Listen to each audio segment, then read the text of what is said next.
Dans la périphérie de la science-fiction, il y a des œuvres plus ou moins inclassables. Puis notre film d'aujourd'hui, pourquoi c'est bon? Ben, c'est un film comme ça. Puis ce film-là, ça s'appelle Les Ormés. En fait, il est connu sous un paquet de titres, Footprints on the Moon. Puis qu'est-ce que c'est? Ben, c'est génial. Déjà. Mais qu'est-ce que c'est avant tout? C'est un film des années 70. C'est un film italien. Ça fait extrêmement film italien. Ça fait beaucoup penser au film d'Argento de la Belle Époque, là. En fait, à beaucoup de points de vue, ça ressemble énormément à un film que Argento aurait pu tourner lui-même. Donc, si vous êtes amateur, déjà, voilà. Puis, ça raconte l'histoire d'une traductrice dans un organisme gouvernemental de style un peu Nations Unies. Elle a des cauchemars. Elle rêve qu'il y a 2 astronautes sur la Lune, puis qu'il y en a un qui abandonne l'autre essentiellement, puis il repart avec sa navette, là, puis l'autre se retrouve tout seul à mourir sur la Lune. Puis pendant ce temps-là, il y a un savant qui est joué par Klaus Kinski, qui prend des notes puis qui fait des commentaires sur ce qui semble être une expérience. Puis tout ça, c'est en noir et blanc. Puis ça, c'est le rêve de notre personnage, de la femme, là, du personnage principal. Puis là, elle se réveille en sueur, confuse, qu'est-ce qu'elle vient de voir. Puis apparemment, c'est un rêve qu'elle fait très souvent. Puis quand elle se présente au bureau, ce matin-là, quand le film commence, on lui apprend, sa directrice lui apprend qu'elle a manqué 3 jours de boulot, que ça fait 3 jours qu'elle ne s'est pas présentée. Puis l'actrice, le personnage principal, est vraiment hyper surprise de ça, parce qu'elle dit, ben non, on n'est pas mardi, puis non, on est vendredi, puis etc. Donc c'est ça. Puis elle se rend compte effectivement qu'il y a 3 jours qui ont disparu de sa conscience. Puis, quand elle revient à la maison, elle regarde dans ses affaires, puis elle commence à trouver une série d'indices vraiment mystérieux. Elle a une robe ensanglantée, qu'elle reconnaît pas, une robe qu'elle n'a jamais vue, mais qui lui fait parfaitement, sur laquelle il y a une tache de sang. Elle trouve par terre, à un moment donné, une carte postale avec aucun message dessus, juste une image d'une ville en Turquie, je crois, qui s'appelle Gamma, je pense. Puis d'un hôtel en Turquie. Puis cette carte postale, elle est déchirée, ça fait qu'elle la réassemble, puis elle dit « OK, c'est toi cet hôtel-là, je connais pas ça. » Puis elle a des visions. Elle a des souvenirs, des bribes de souvenirs qui lui reviennent. Elle en parle avec sa meilleure amie. Donc c'est ça, elle a une vision, entre autres, d'une sorte de vitrail avec un pan dessus, un vitrail énorme avec un pan, puis elle a des visions de sa chambre d'hôtel, d'une chambre d'hôtel avec une vue sur la mer, etc. Bon. De fil en aiguille, elle reconstitue à peu près qu'est-ce qui a dû se passer pendant ces 3 jours mystérieux-là. Mais l'affaire, c'est qu'à toutes les fois qu'elle découvre un indice, ça amplifie le mystère.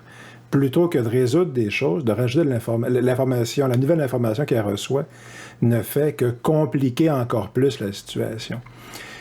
Puis, en gros, c'est ça. J'en dirai pas plus parce que ça vaut tellement la peine de le voir. Puis ça vaut la peine de le voir précisément parce que en partie parce que ce dosage-là d'informations est prodigieusement bien effectué. Donc le rythme avec lequel ces informations-là nous sont amenées, nous sont présentées, puis la manière dont le mystère augmente continuellement, j'ai rarement vu quelque chose d'aussi réussi que ça. L'exemple qui me vient en tête, c'est Usual Suspects. Usual Suspects a fait la même chose, puis a réussi à faire ça. Mais Usual Suspects, dans mon souvenir, c'est plutôt divisé en 3. Hein. Il y a 3 grands revirements majeurs dans Usual Suspects, là, de mémoire, à peu près à chaque demi-heure du film. Puis là-dedans, c'est plus à toutes les 10-15 minutes, en fait. Ça a presque un côté Philippe Cadic là-dessus, là, ou dans Stars My Destination, où c'est continuellement des revirements spectaculaires. Il y a le côté mystérieux aussi peut faire penser un petit peu à Twin Peaks. Puis ça fait penser peut-être à Lost, si on veut. Bon, imaginez vos histoires basées sur une succession de mystères ininterrompus. Ben, c'est un peu comme ça. Mais contrairement à Lost ou à beaucoup de ces exemples-là, là-dedans, c'est pratiquement réussi tout le long. Il y a un tout petit détail à la fin que j'ai moins aimé, mais même là, en quelque part, je pense que d'un certain point de vue, c'est parfait. Puis c'est parfait selon comment on choisit de regarder ce que le film est en train de faire ou d'essayer de faire. Puis je vais y revenir tantôt parce que au début, c'est ça, je pensais, tu sais, j'aime bien avoir un sujet de conversation pour ces films-là, un sujet de réflexion. Puis en regardant le film, je me disais, non, c'est prodigieusement bon, c'est malade mental comme c'est bon, là. Mais je voyais pas de quoi je pouvais parler. Puis à un moment donné, je me suis dit qu'il y avait quelque chose, mais je vais y revenir tantôt parce que ça l'a ouvert une sorte des profondeurs insoupçonnées par rapport à ce que c'est peut-être en train de faire. Juste finir sur pourquoi c'est bon. Faut bien, c'est ça. C'est un film qui est aussi bon que les meilleurs films de genre italien que vous avez peut-être vus, films des années 70. C'est la direction, la réalisation est hyper habile. Ça m'a fait penser au niveau du climat à House with the Laughing Windows de Pupi Avati, qui est plutôt un film d'horreur giallo, mais ceux qui l'ont vu et qui sont amateurs de ce genre de film-là vous diront peut-être comme moi que c'est renversant comme c'est bon, là, House with the Laughing Windows, là, à cause de cette atmosphère-là, d'un profond mystère, là, puis qui nous captive, puis qui nous reflète quelque chose en même temps. Donc, fait que ce film-là a cette qualité-là. La réalisation, c'est d'un monsieur que je connaissais pas, Luigi Bazzoni, je crois. C'est ça. C'est son dernier film, je crois comprendre. J'ai regardé vite fait sur l'IMDb tantôt.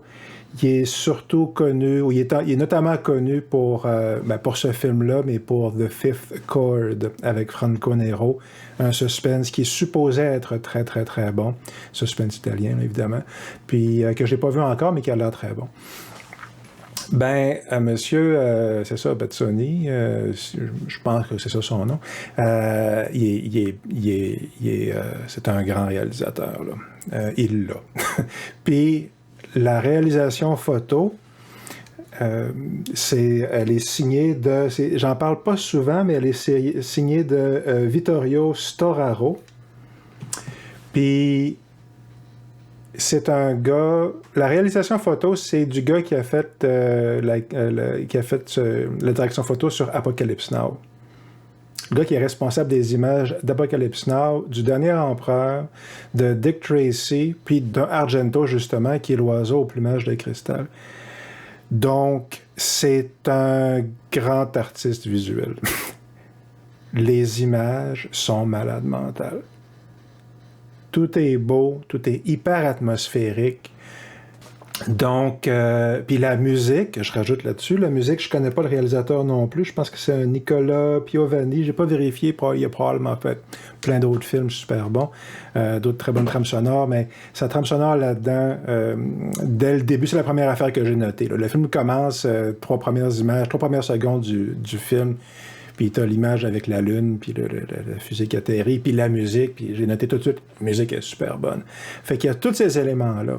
Puis je rajoute, je vais revenir sur les acteurs dans un instant, mais les acteurs sont crissement bons. Excusez de le dire, l'actrice principale, qui est Florinda Bolkan, je crois qu'elle s'appelle. On l'a vu dans Flavia l'hérétique, on l'a vu dans Don't Torture a Duckling de Fulci. Il y a une scène hyper mémorable dans Don't Torture a Duckling, là. Si vous l'avez vu, vous savez c'est laquelle. Ben, c'est elle. C'est cette femme-là. Puis elle a aussi joué dans Lizard in a Woman's Skin de Fulci. Je pense qu'elle a fait le rôle titre. Elle a joué dans Les Damnés de Visconti, un des meilleurs films que j'ai vu de ma vie, sur la montée du nazisme, essentiellement. Là. chef-d'œuvre, chef-d'œuvre. Elle joue là-dedans. Puis elle joue aussi dans Enquête sur un citoyen au-delà de tout soupçon, que j'ai pas vu, mais qui est supposé être super bon, je crois. Fait que c'est ça, notre actrice principale, Florinda Bolkan, elle est bonne. Elle est bonne. OK? Elle porte le film sur ses épaules. Elle y parvient sans difficulté. Là. Bon, puis c'est ça, je l'avais vu dans Flavia l'hérétique. Elle est super bonne là-dedans aussi, mais c'est un peu... c'est un peu raide comme film, Flavia. Mais c'est ça, c'est pour dire qu'elle elle est captivante, puis c'est une super bonne actrice. Puis je m'étais pas rendu compte avant de regarder ce film-là à quel point je l'avais vu dans plusieurs des meilleurs films en quelque part de genre, si on veut, des années 70. Là. Donc, fait que c'est ça, les acteurs sont super bons. Il y a, surtout elle, faut dire, mais on voit aussi Klaus Kinski, je pense que je l'ai mentionné tantôt, puis il joue donc ce savant-là, puis ça nous est dit dès le début que les images qu'on voit, c'est un film que le personnage principal a vu quand elle était petite. Donc, fait que Klaus Kinski joue le savant dans le film à l'intérieur du film, qui se trouve à être en même temps le rêve du personnage. Puis la manière que le film est conçu et bâti, là, il n'est pas clair si c'est à la fois un rêve et un film, si c'est juste l'un, si c'est juste l'autre, si ce film-là a déjà existé. Tout est ambigu, en fait. Tout a l'air clair, mais c'est comme un rêve. Encore une fois, je vais y venir tantôt parce que je pense que c'est un peu ça que le film fait. En fait, c'est ça. Je pense que c'est pas seulement l'atmosphère onirique, c'est un film sur... mais je vais y revenir dans un instant. OK. Juste finir sur qu'est-ce qui est bon. Tout est bon. Regarde, je vais juste dire ça. Écoutez-les. OK, c'est malade mental comme c'est bon. OK. Donc, je mentionne vite fait que je suis pas tout seul à avoir trouvé ça bon parce qu'il y a un groupe progressif italien qui s'appelle Les Ormés, puis je suis pas mal certain qu'ils ont pris leur nom du film. Donc, voilà. Je mentionne vite fait qu'on voit aussi dans le film, il y a une petite fille qui est Nicoletta Elmi, je crois. C'est la petite fille qu'on voit dans Deep Red. Elle joue aussi dans Démon, Who Saw Her Die, un giallo. Puis on la voit dans une coupe de Mario Bava, y compris Bay of Blood. Puis apparemment, elle a un tout petit rôle, elle apparaît, elle n'est pas générique, mais on la voit dans Mort à Venise, ça a l'air. Donc voilà, ça fait que si vous regardez le film puis vous vous demandez où vous l'avez vu, c'est peut-être là. Donc voilà. Des affaires qui sont bonnes dans ce film-là, il y en a encore plus que ce que je dis. C'est vraiment une expérience. Puis c'est une expérience profonde. Puis pourquoi est-ce que c'est aussi profond que ça? Ben, ça va m'amener à mon thème de réflexion aujourd'hui, sur lequel, encore une fois, j'ai plutôt pris des notes, là, j'ai pas de conclusion, mais au début, je me suis dit, ça m'a pris environ 30-40 minutes avant de me dire quel sujet de réflexion je pouvais peut-être aborder pour ce film-là, parce que souvent, je traite de sujets idéologiques, l'idéologie dans la culture, c'est un peu ça mon dada, là, à beaucoup de points de vue. Mais, comment est-ce que... Bon. Mais, il n'y avait rien de ça là-dedans, quelque part. Puis, j'étais tellement captivé par le film que ça me semblait injuste de commencer à soulever des affaires comme ça, injuste puis inapproprié. Là. Je voyais rien de l'ordre de, mettons, écho de la propagande ou des trucs politiques. Mais en fait, à un moment donné, je me suis dit, ce thème-là de la femme qui oublie, le personnage qui a oublié un détail crucial puis qui cherche à le retrouver, ou le personnage amnésique qui cherche à redécouvrir qui il est.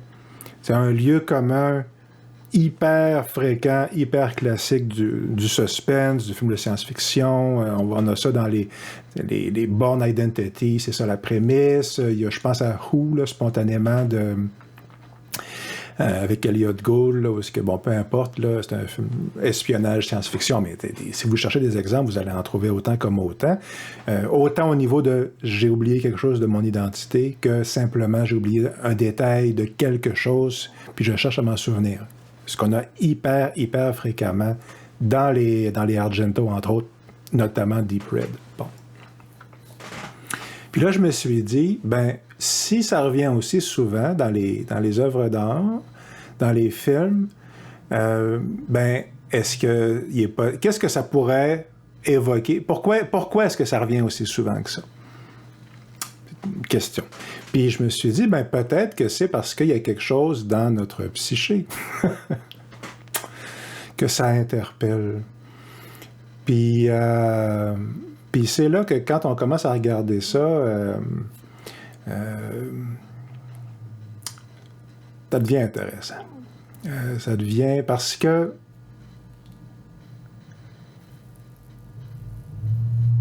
on est dans une culture qui considère que la raison est la seule manière d'arriver à la vérité. Une vérité qui n'est jamais tellement définie, mais qui est présentée comme étant plus ou moins en opposition avec tout ce qui concerne le surnaturel ou le théologique ou ces genres d'affaires-là. Bon.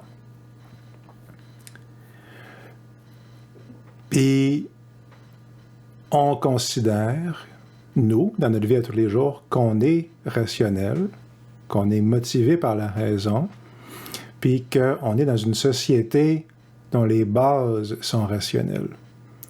Puis, par exemple, moi, je me souviens, on entend moins ça aujourd'hui, mais si vous allez lire un bouquin d'économie des années 80-90, un bouquin d'école ou plus ou moins grand public, vous avez des bonnes chances de tomber sur des passages du style qui présentent l'économie comme étant l'activité de clients qui font des choix rationnels, que tout ça est basé sur des mécanismes rationnels.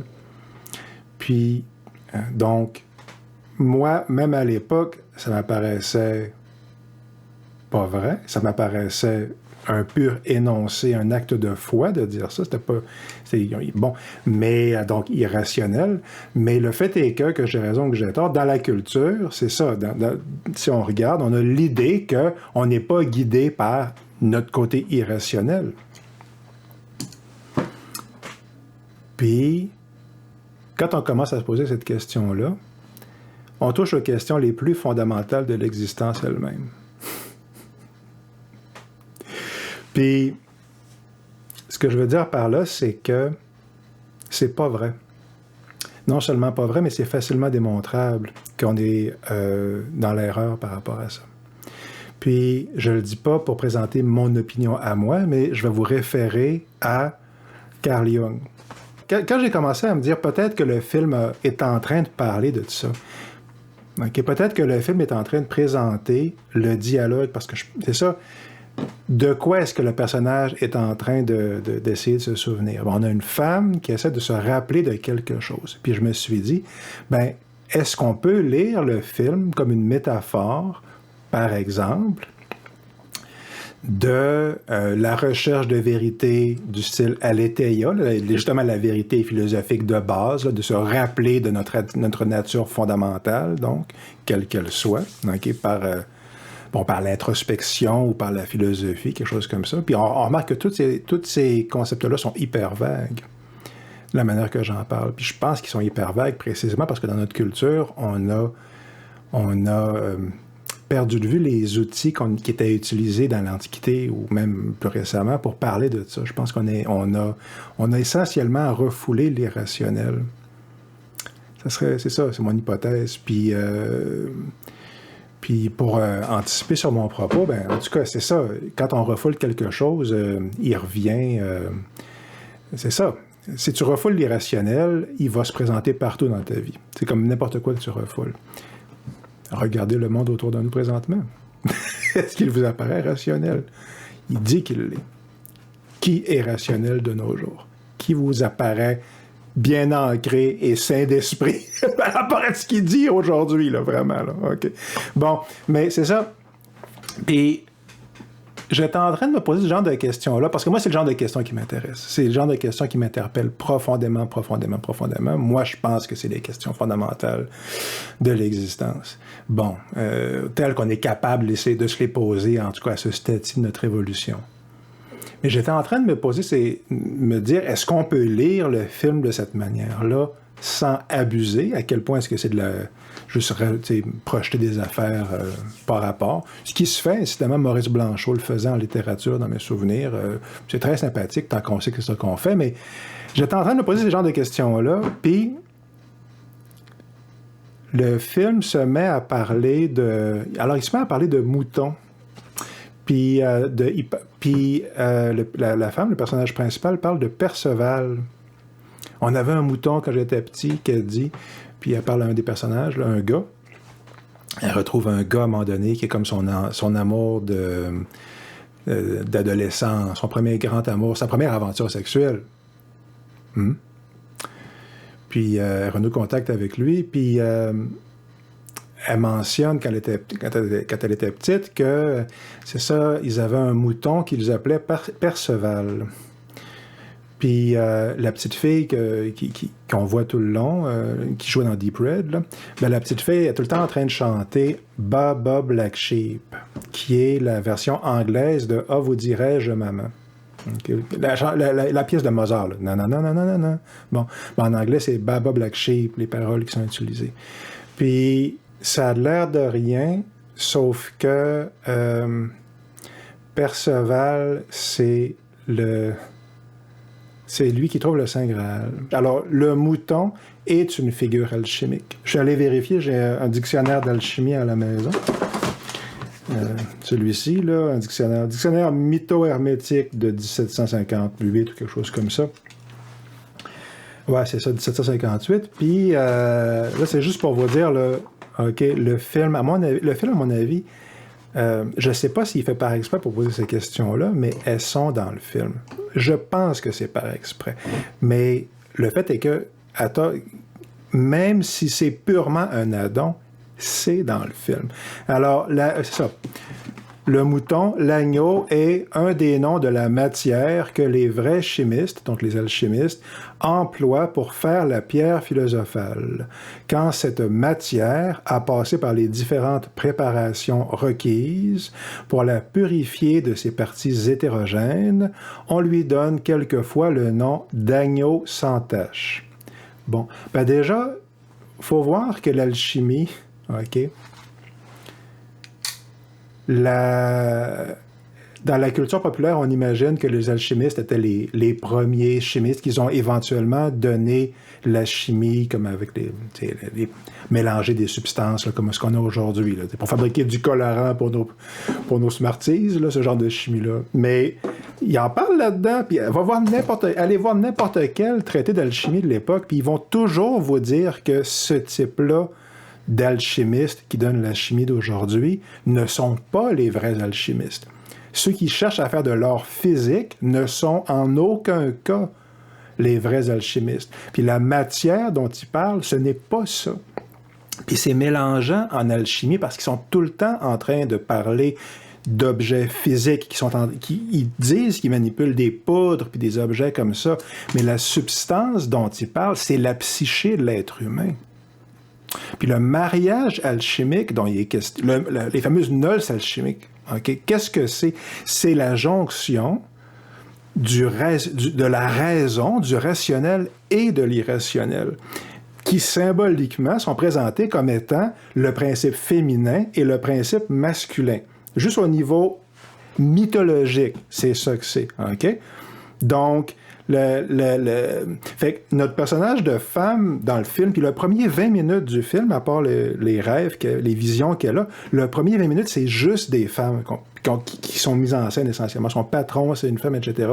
Puis juste ça, c'est fascinant au niveau de l'atmosphère, mais au niveau de ce que je pense qui est en train de se passer dans le film, où on a possiblement un personnage qui représente l'irrationnel, mais aussi notre propre conscience qui a oublié sa nature profonde, OK? Puis qui est en train de procéder, du point de vue féminin, aux noces alchimiques, qui est le moment où l'irrationnel et le rationnel se trouvent à être parfaitement équilibrés. Puis à ce moment-là... ben c'est ça, les alchimistes disent qu'on atteint, tu sais, ils trouvent la pierre philosophale, l'or, la substance qui guérit absolument tout, qui permet d'avoir la richesse éternelle à tous les points de vue, qui a la panacée universelle. Ben c'est quoi cette affaire-là? Puis je répondrai pas ici, mais ça a l'air important.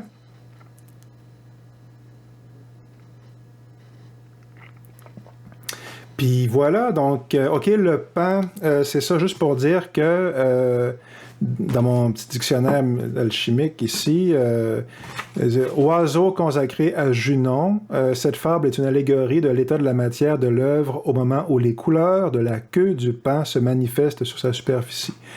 Bon, parce que c'est... Donc, essentiellement, c'est juste pour dire que, ouais, voilà. Donc, le pan, c'est encore un truc qui a rapport avec le travail alchimique. Puis, je pense que cette affaire-là de Perceval dans le film, si vous le regardez, je vous invite sérieusement à le regarder. Là. Okay? Si c'est le genre d'affaire qui vous intéresse, ou si vous aimez les films un peu pétés, mais super intelligents et hyper atmosphériques, là, ben, ça vaut vraiment ça vaut la peine de le regarder, ce film-là. Bon. Puis, la mention de Perceval est pas du tout arbitraire, à mon avis. Je pense que c'est un peu c'est pas la clé du film, peut-être que oui, mais c'est le moment où le film est en train de te dire « Attendez, là, il se passe peut-être autre chose ici. Là. Vous êtes peut-être en train de regarder autre chose que ce que vous pensiez que vous regardez.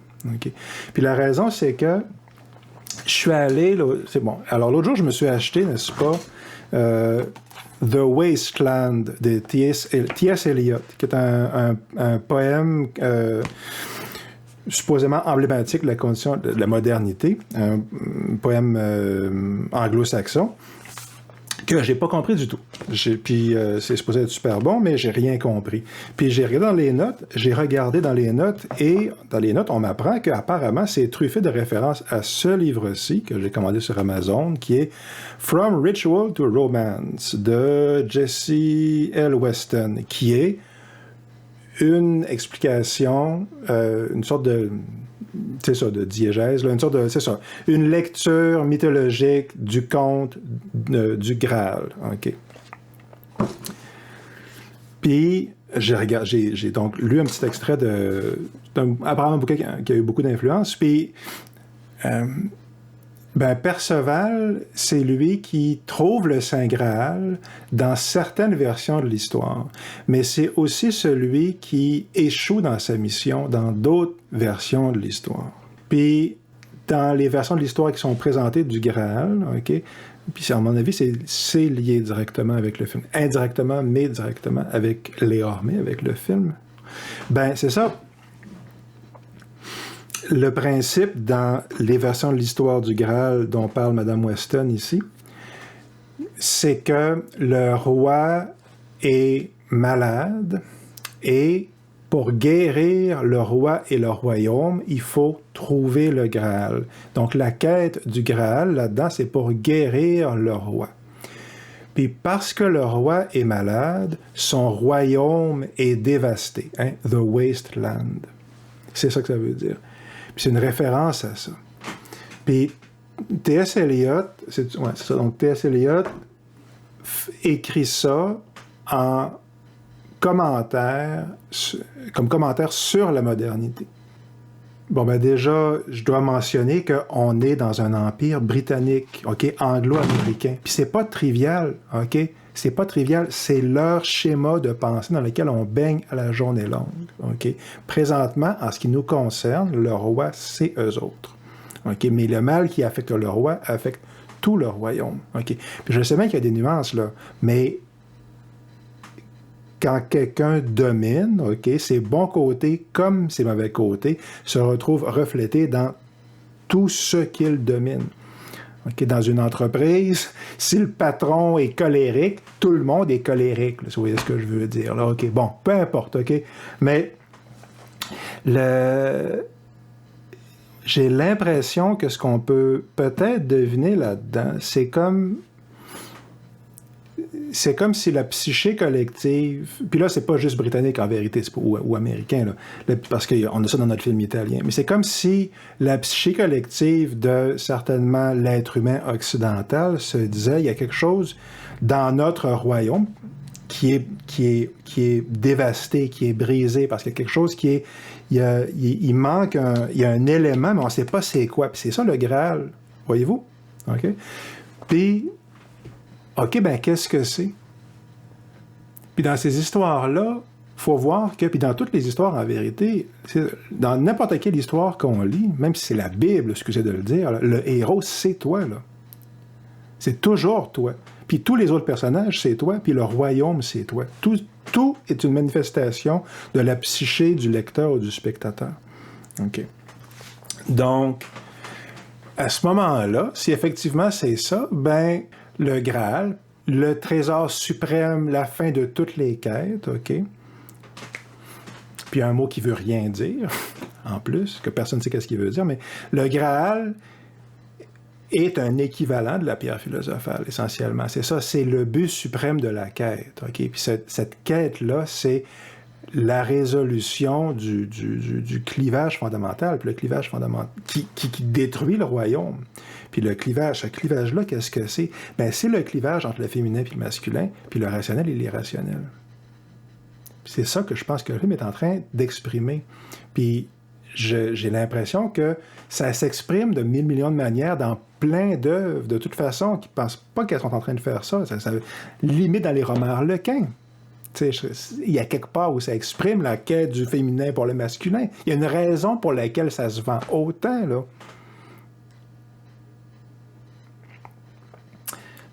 Puis j'ai l'impression que ce que le film nous montre, c'est une étape du processus alchimique de la réconciliation du rationnel puis de l'irrationnel. Puis je pense qu'il le fait comme un outil qui a l'air rationnel, mais qui en fait est irrationnel. C'est ça, c'est un objet qui croit qu'il est rationnel, mais qui est une pure expression de l'irrationnel. Puis je me faisais la réflexion tantôt que, mais toute la science-fiction, c'est ça. La science-fiction n'est pas rationnelle, ne l'a jamais été, à toute fin pratique. Il y a des exceptions, on peut dire quelques bouquins d'Arthur C. Clarke, n'importe quoi, mais fondamentalement, ben c'est ça. J'ai l'impression que souvent dans cette direction-là, on va se rendre compte que, ouais, OK, il y a quelque chose de toujours de cohérent, peu importe, OK, ça serait une autre conversation, ça serait un autre sujet, mais j'ai l'impression qu'il y a quelque chose dans cette direction-là. Que la science-fiction pense qu'elle est rationnelle, mais elle ne l'est pas du tout. La science qui est présentée est toujours fantaisiste, etc. Mais clairement, elle exprime quelque chose de profond, fondamental dans la psyché collective.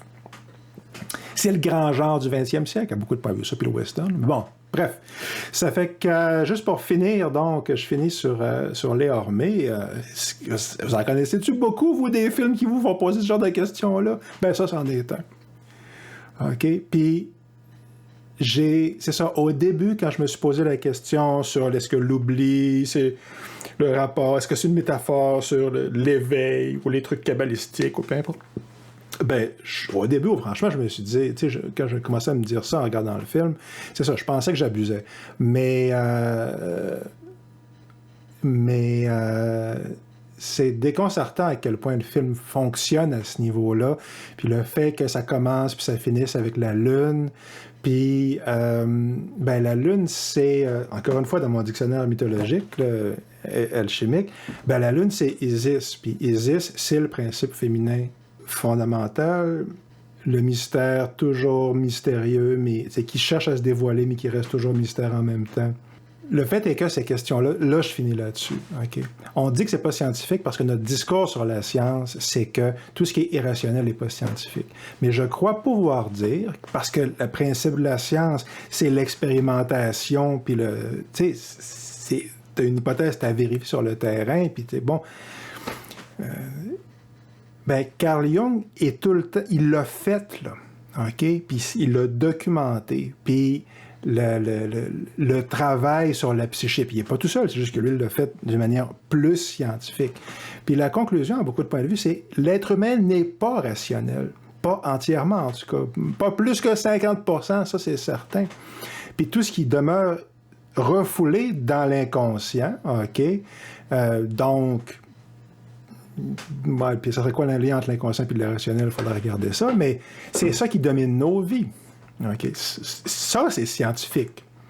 OK? Ça, c'est démontré par Carl Jung. OK?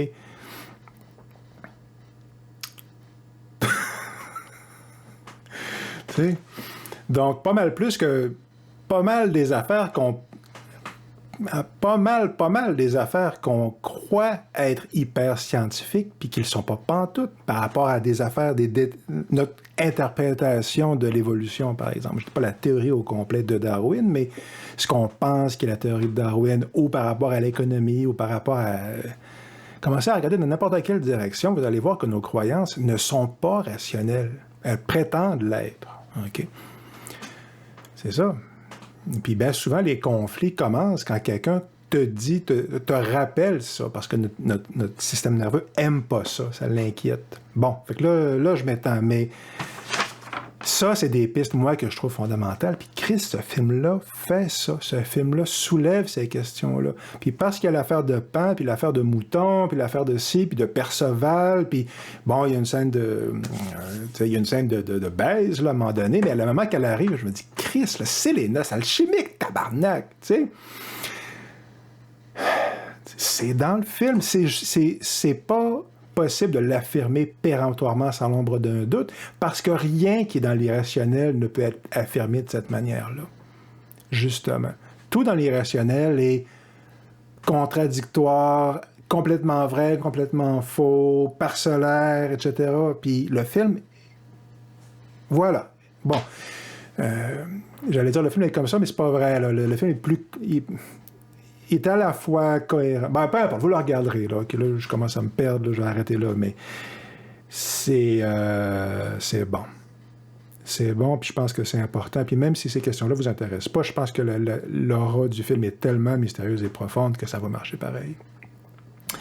Puis votre recommandation pour aujourd'hui, c'est pas un film de science-fiction en tant que tel, mais c'est un film qui est dans le même genre, dans le même moule un peu. C'est Revolver de Guy Ritchie, de 2005. Puis c'est intéressant parce que justement, c'est un film qui a été... J'ai rarement vu un film plus détesté que ça à sa sortie. Allez voir les commentaires sur Revolver de Guy Ritchie, là, le niveau de haine viscérale là, qui est exprimé par rapport à ce film-là, en tout cas qu'il l'était dans ce que moi j'avais vu à l'époque sur Internet, ça fait passer la guerre des clones pour genre... voilà, ce que je veux dire, là, c'est pour un film adoré, pour la pire contre-attaque. OK. Ben, puis qu'est-ce que c'est Revolver? Ben, quand le film commence, on a l'impression que ça va être un autre film de gangster comme ceux qui ont fait la marque, dont Guy Ritchie a fait sa marque de commerce. Puis il y a Jason Statham, il y a Ray Liotta, figure absolument légendaire à cause de Goodfellas. Ray Liotta, il joue un gangster. Il est écœurant là-dedans. Là. Il est prodigieusement bon, Ray Liotta, là-dedans. Statham aussi. Puis André 3000, je pense qu'il s'appelle, le gars de Outcast. Bon, puis ça se présente comme un film de gangster. Il y a un gars qui sort de prison, etc., etc. Puis bon, mais le film commence à prendre des directions plus ou moins assez curieuses puis étranges. Puis ça devient un film sur l'ego. Puis comment l'ego nous cache de notre nature véritable. Puis tout ça, encore une fois, c'est plus ou moins exactement le même sujet que la pierre philosophale ou ces genres d'affaires-là, ou le Graal jusqu'à un certain point. C'est tout connecté en quelque part, là. Ça fait que, moi, personnellement, Revolver, j'ai prodigieusement adoré ça. J'ai trouvé que c'était, en tout cas à l'époque, quand je l'avais vu, j'ai trouvé que c'était non seulement courageux, mais profondément brillant. Puis, honnêtement, j'avais trouvé que c'était rendre un grand... Tu sais, je me suis dit... Il s'est sacrifié pour l'humanité, il a fait un acte de service pour l'humanité, là, je veux dire, c'est bon en Christ. Il n'y en a pas tant que ça des œuvres qui parlent de ça. Dans le système, c'est un Britannique, je pense Guy Ritchie, c'est pas le système hollywoodien, mais faire un film qui aborde... Voilà, c'était courageux, puis je pense, il était sincère dans sa réflexion. Il a mentionné à quelques reprises qu'il prévoyait faire un documentaire sur la Kabbale qui explore beaucoup ces questions-là. Puis, à ma connaissance, il n'est jamais sorti, regrettablement, son documentaire. Je l'aurais vraiment écouté. J'espère qu'il va le sortir un jour. Mais c'est ça, tous ces sujets-là ont l'air d'être hyper métaphysiques jusqu'à ce que tu te rendes compte que oui, mais non. Ouais. Puis, c'est ça. Puis, j'aime... C'est des questions qui ont l'air complètement farfelues jusqu'à ce que... Puis lointaines, puis pas rapport, jusqu'à temps que tu te dises... c'est peut-être juste... Voilà. Jusqu'au temps à ce que tu te dises que peut-être que c'est important, finalement. Donc, c'est tout un film, Les Hormés. Puis, c'est ça, même sans ça, au niveau purement science-fiction atmosphère, ça marche, mais je pense que c'est beaucoup plus que ça. Puis, pourquoi c'est bon fondamentalement? Parce que c'est un film d'auteur hyper atmosphérique, hyper brillant, que la musique est prodigieuse, que les images sont fantastiques, que les acteurs sont super bons, puis que c'est hyper profond, puis que c'est probablement, possiblement, une forme de métaphysique sur la nature même de l'existence et dans la place dans l'univers. Fait que quand même, c'est pour ça.